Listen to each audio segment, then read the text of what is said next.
Hi everyone, it's Stephanie back with another fiber tutorial.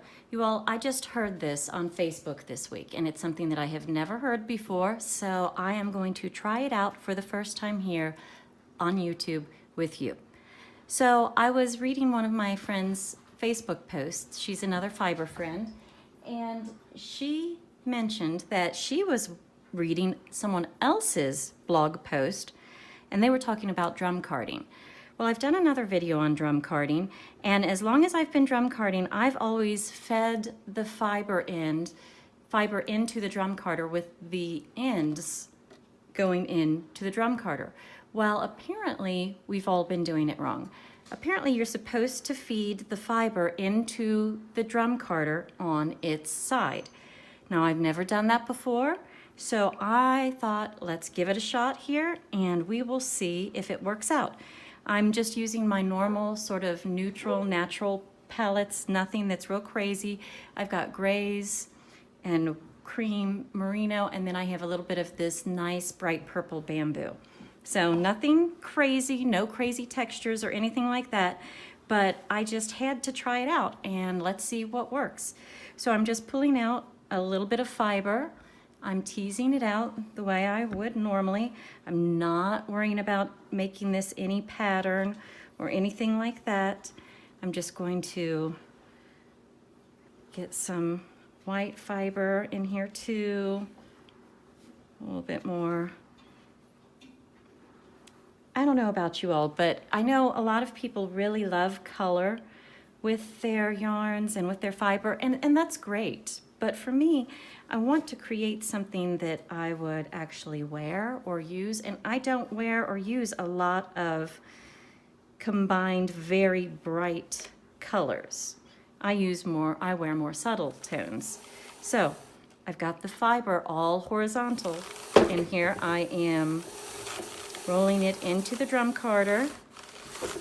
Not ever, I'm gonna tell you this, because when I first started drum carding, I did not do this, I didn't understand. Don't ever hold the fiber back here so that it drifts. If you do that, it will get stuck on this smaller drum here, and we do not want that. So I'm feeding it in, going a couple of times to card it. So far it's looking fine. Oops, let's go sideways again. It's gonna take me a while to get used to doing it this way. Just teasing everything open. And normally what I'd like to do is to incorporate a little bit of alpaca, especially. I love, love, love working with alpaca. It's so soft and just dreamy and lovely. I mean, why work with fiber if you're not going to enjoy the feel of it in your hands? So here we are again, nicely teased out. Just kind of guiding it in here again, not really with any idea, although I am trying to spread out some of this bamboo, as you'll see, so that it's not just in one clump. I am trying to do that with my fibers. Let's see, so far it's actually looking really nice. I'm liking it so far a lot. And you'll notice I pull very small bits off and tease them out at once.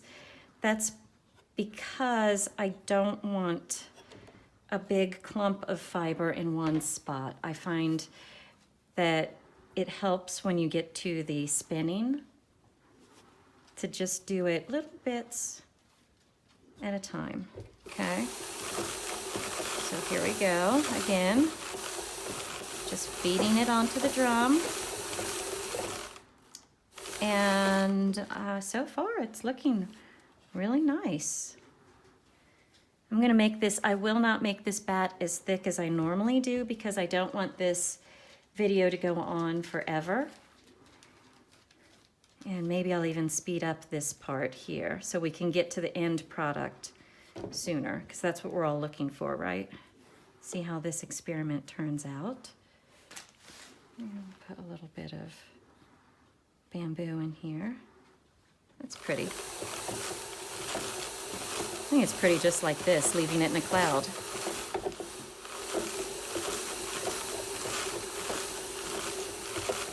So I have a little bit of bamboo right here stuck on the smaller drum, so I'm going to just put it up here on the bigger one.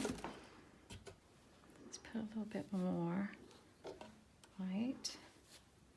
Again, doing it sideways or horizontally instead of vertically. Not this way where you're feeding the tips in, but where you are feeding it in on its side. And I know for me, I am really bad about getting an even amount on the edges here. I tend to have very thin edges on my bats, so I'm going to try to make sure to put enough fiber on each edge here. So what are you all working on? In the comments below, let me know, are you knitting anything? Are you spinning, weaving, felting? What are you working on? And if possible, post a picture of it. I love to see what you guys are doing and what you all are making. Sometimes we're home and we're by ourselves, we're makers, and so it's a very independent type of thing to do, but it can be a little bit isolating. So tell me what you're doing. Show me pictures. I love to see pictures of your all's work.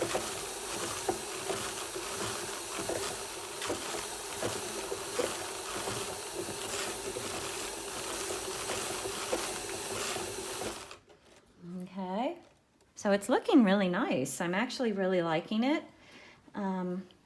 I do think that if I was making this as a bat that I wanted to go ahead and spin from, I would probably add some darker colors in here, maybe some darker alpaca, maybe some dark gray, not just this medium gray I have here, because I feel like it needs a little bit of depth, and the purple provides that. The bright purple bamboo does provide some of that, but I'd like maybe a little bit more.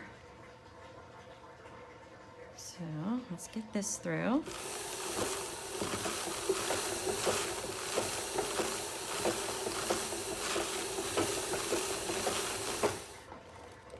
Okay, let's do some more of this darker gray.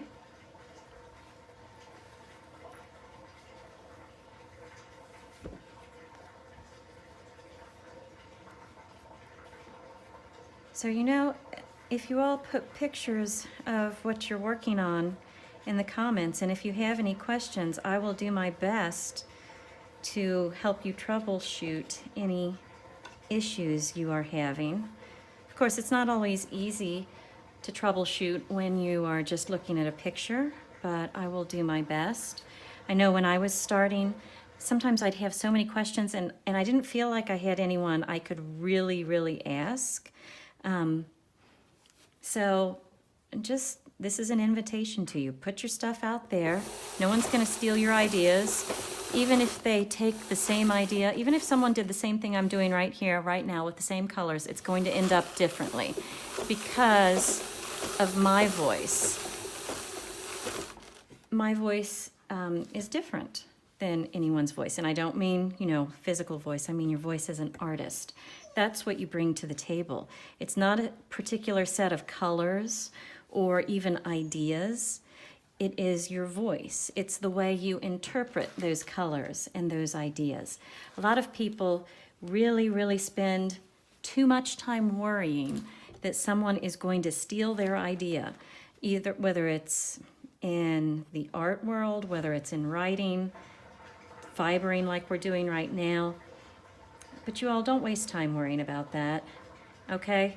Because even if someone takes the best idea you've ever had, they will not be able to render it the way that you would because they don't have your voice. They don't have your artistic or creative vision.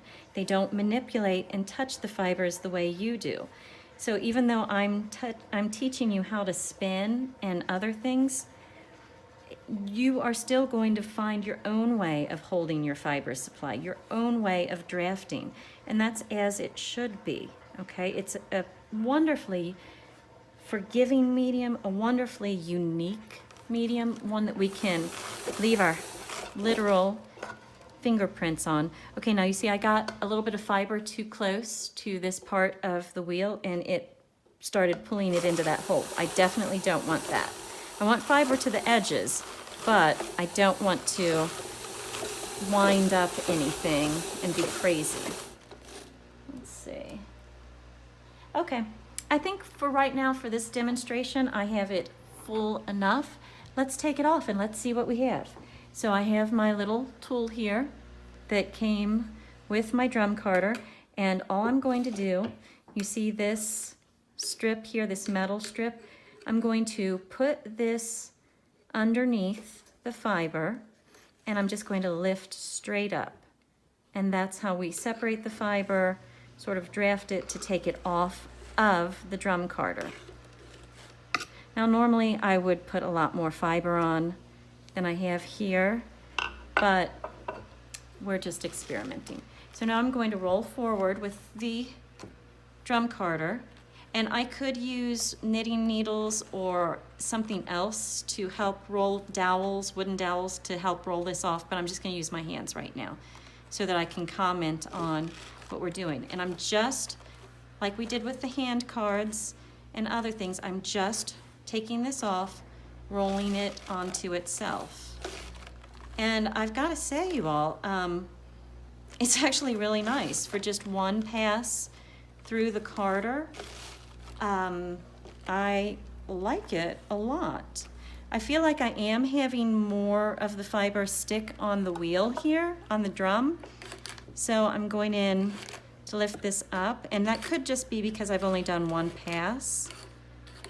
But let me see what I think about once I get it off, if the bat is any different. I do feel like it's a bit loftier.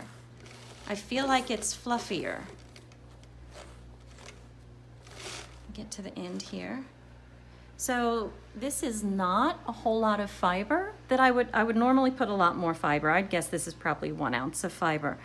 And for one pass through the drum card, I actually really like the way this turned out. Putting the fiber in sideways seems to have separated or opened up the fiber a little bit more. Let me open this up and let you see the inside. And look, everything is straight. You saw how I was putting the bamboo in this way. Well, once it went into the carder, it got straightened out, which is pretty amazing to me. So the bottom line, will I be doing this technique when I'm making bats in the future, loading the fiber in sideways? Yes, I think I will.